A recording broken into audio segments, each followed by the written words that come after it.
Hello, নমস্কার। বিশ্বকবি রবীন্দ্রনাথ ঠাকুর রচিত বিচিত্র স্বাদ।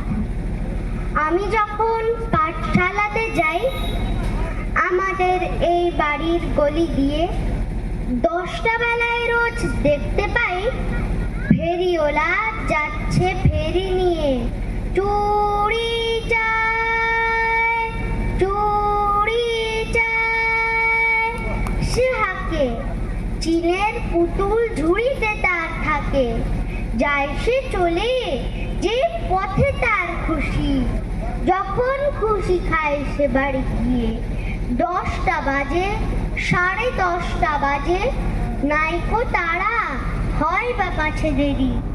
ইচ্ছে করে সেলেট ফেলে দিয়ে অমনি করে বেড়ায় নিয়ে ফেরি। আমি যখন হাতে মেখে কালি ঘরে ফিরি 4:30 বাজে। কোদাল নিয়ে মাটি কোপায় মালি বাবুদের ওই ফুল বাগানের মাঝে। কেউ তো তারে বানা নাহি করে, কোদাল পাছে পড়ে পায়ের পরে। গায়ে মাথায় লাগছে কত ধুলো, কেউ তো এসে বকে না তার কাজে। মা তারে তো পরায় না সাফ জামা, ধুয়ে দিতে চায় না ধুলোবালি। ইচ্ছে করে আমি হতেম যদি বাবুদের ওই ফুল বাগানের মালি।